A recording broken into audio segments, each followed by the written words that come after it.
So we're on the World on Fire album from Slash, featuring Miles Kennedy and the Conspirators, and this is a song which has way more views on Spotify than you might think for one of his sort of solo project hits, but Bent to Fly, which has the really cool alternate picked arpeggiated introduction, and then a really heavy rock riff as well towards the middle, and a pretty interesting solo when you look into it. So we're doing that today on How to Play Guitar.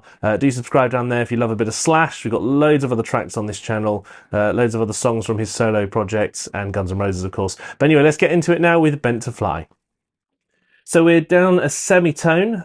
First thing to say is that we're also on the neck pickup here, with a clean tone, so no distortion. And what Slash does is he also plays along with an acoustic guitar that doubles the same line as the electric guitar. So that's what's happening in the intro here. We've got an initial pattern that repeats 3 times. We've got these chords, so D minor. Then we've got a sort of C shape with a D in the top, and then we've got a G. And then that's followed by an F. And the way Slash plays that is interesting. There's 2 variations. There's the sort of bar version and there's the thumb version, which we're going to get into now. But first of all, let's just get the shapes right. So 2nd, 4th and 1st fingers for the D minor. 3rd finger for that move to the C, then 2nd finger, then the G, and then we have the bar version of the F. So the alternate picking pattern begins. Remember, we're tuned down half a step. So even though I say D minor, of course, you can say it's D flat minor if you like. So here we go then, alternate picking.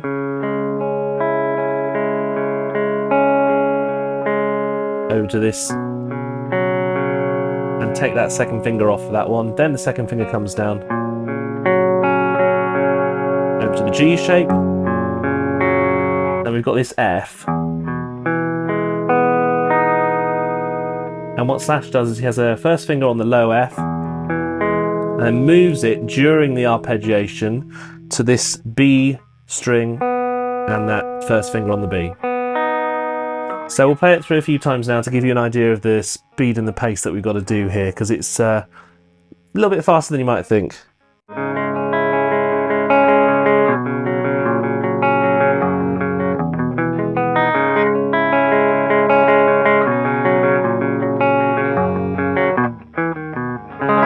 So what's interesting is that it's pretty hard to play. The F bar version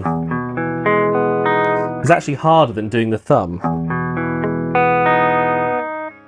And I can't massively see the advantage of going over. But anyway, that's the way Slash does it. Perhaps it's about keeping the hand shape the same when you're going from the G, rather than using the thumb and altering that hand shape. Anyway, after the first 3 times, you get it one more time, and there's just a little change at the end, so...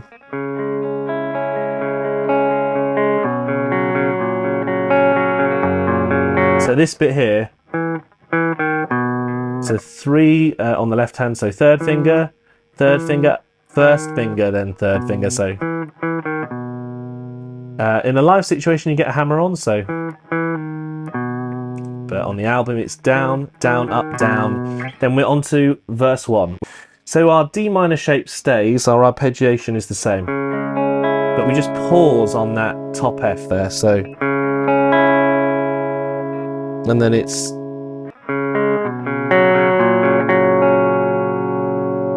Then a little bit different. So a little hammer on there. And that comes around 3 times, so...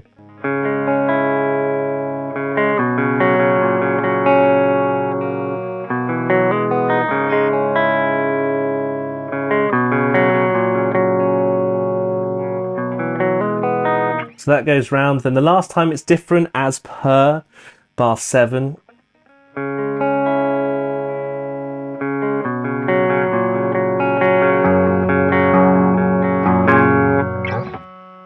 Then we carry on. Now this is interesting because we've got thumb based chords here, but the thumb is muting the lower string. So you've got, and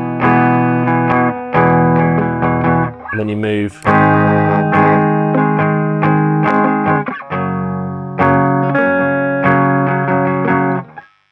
Then we've got bar chords here.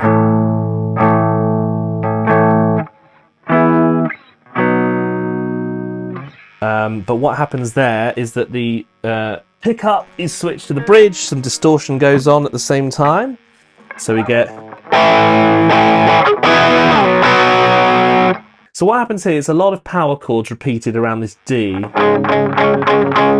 So the first and third fingers are held down, but you don't really hear the third finger on the B string. It's just there as a kind of safety net.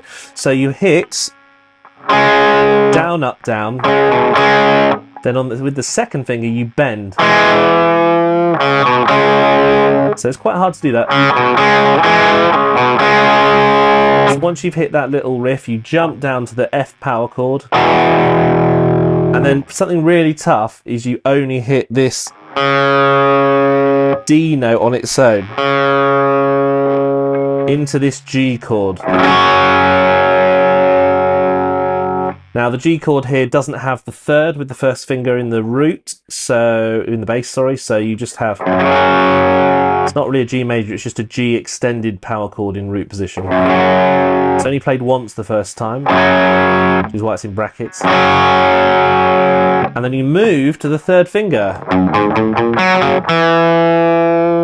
And that's the one that always throws me every time, because Slash plays that bend with the third finger. Even though everything else is played with the second finger. But that's how it goes. So let's play it around again. Move up again to this D in bar 15. Play that D again. You've got two of these.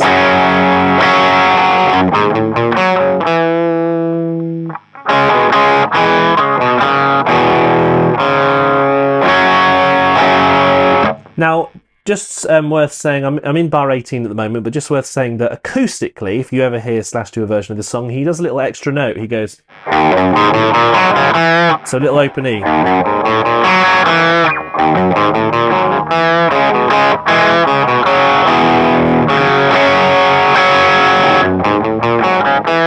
This is a nice little variation, and you can do that extra note with an extra up pick.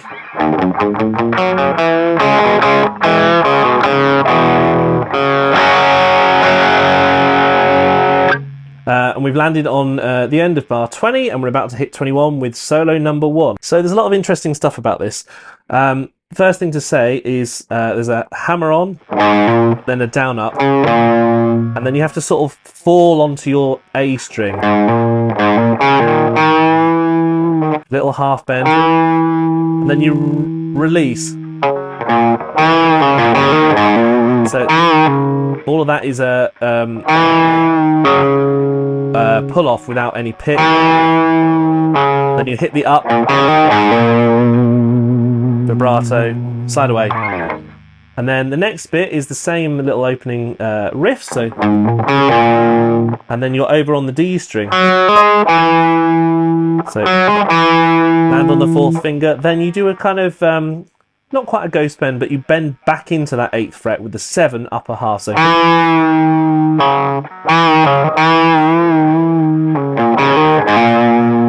that's how that bit works. And it slides. Little quarter bend on that bottom F. Now that slide up is the end of the solo. That coincides with a different guitar line. Coming back onto the neck pickup and falling back into the verse, which we're just going to run through now. Not too much to explain because we've covered this off in a previous video, but just so you know, at the same time as a D is played in the backing guitar.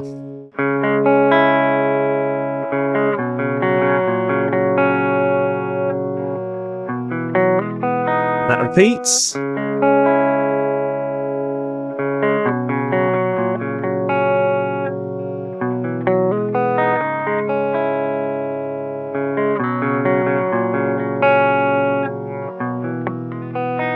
Make sure you don't do what I did and slightly mispick the notes there.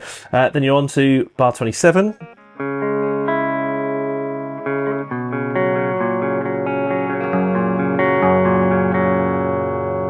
And And this is different to the change up in the last verse because there's no doubling notes there in bar 28. Instead, it just goes straight into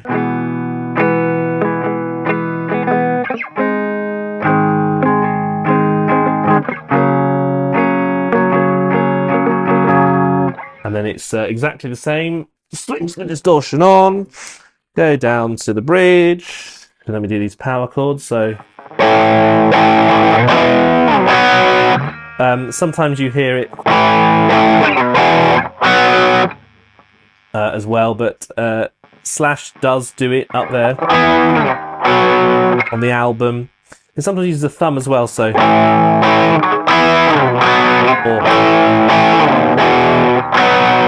I would go for the one that I've notated out. Then we're on chorus 2, which is again the same as a previous video, so we're just running through this now for completeness sake in bar 33. So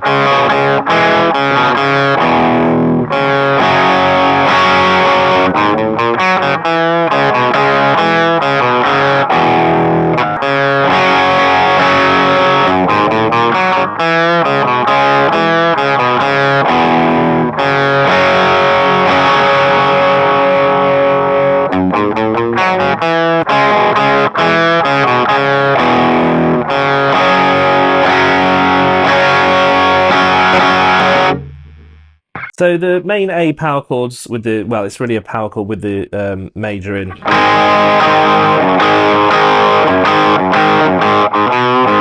That's easy. That's an unusual chord.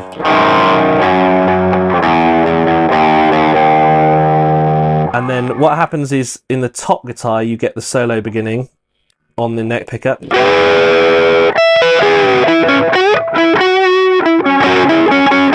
And then you hear a low F as well, carrying on with that sort of backing guitar. So let's jump into the main solo then. Interesting solo. Distortion stays on here, and we're on that neck pickup, like I say. Use that second finger and a fourth finger across the 13th frets there to do this bend. Full bend from the 12th to the 14th. And then we've got... So it's a release then. And then same again.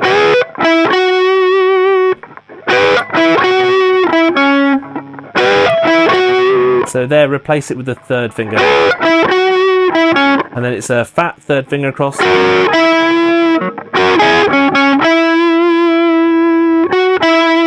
And then in bar 47 it slides up with the third finger. So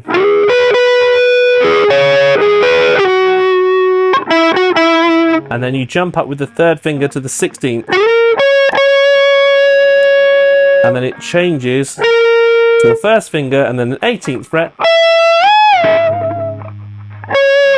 That's a huge it's a 4 fret bend really. 2 tone bend.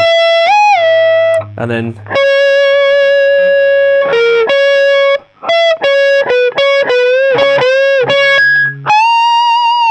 now this is where it gets really interesting. Now the best way to play this is really to just do it quickly and go like this.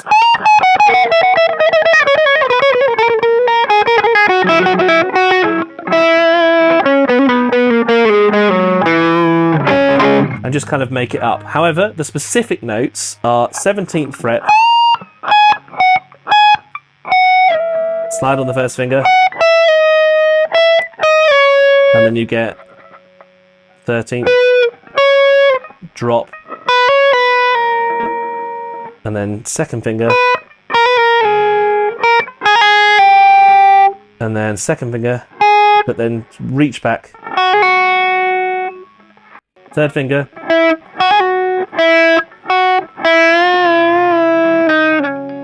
and then that's the 4th, and then up to the 6th.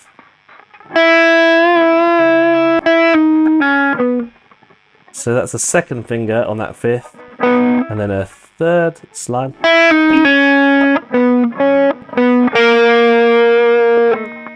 First.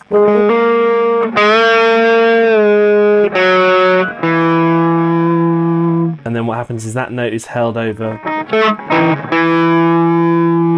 And then you've got the verse 3 guitar coming in, which is where you lose your distortion and you're back, you're staying on the neck, and you're on this accompaniment, which we'll just play through now.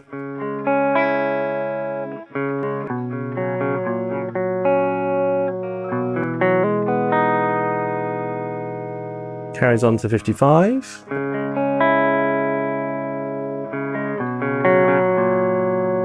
And it sits there, and then the distortion comes in, switch to the bridge, and we're back to chorus 3. Ooh, there it is. So chorus 3 is interesting because you've got what I like to call an interpolation between the heavy rock riffs in the background and then a soaring guitar over the top. So you've got...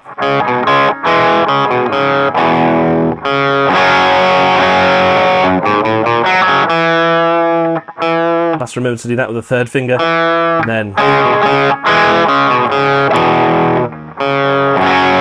then over the top of that you've got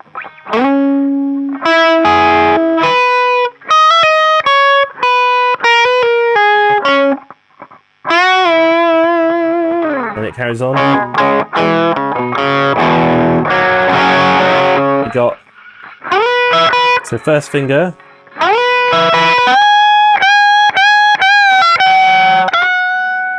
So that's the 13th with the first finger. And then you jump up to this 10th. And then we've got...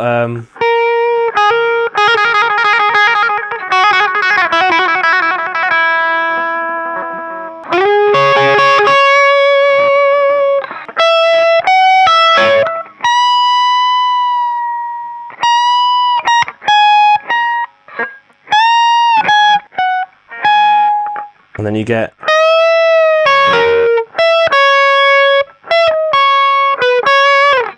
And then it's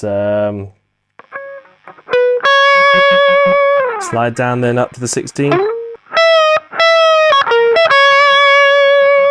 And you can't really hear the notes underneath. Then we go to fret 20.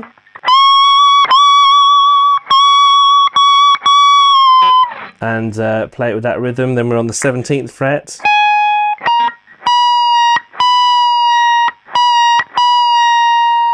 Rebend up, then you've got 19.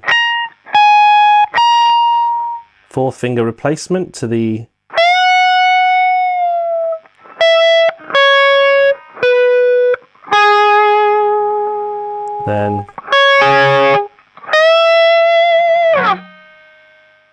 Then we've got an unusual 15th frets there, so we go...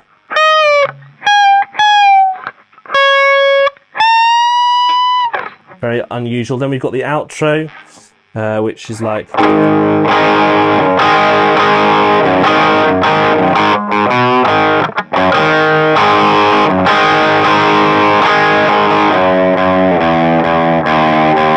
And then this D. And then underneath you just hear. And then you get... And that's it.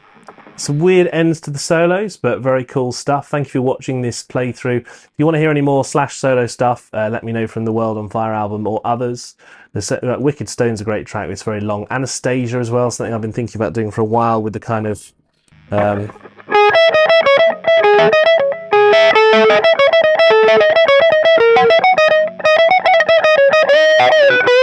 Anyway, let me know in the comments below. Thanks for watching, do subscribe, and we'll see you next time.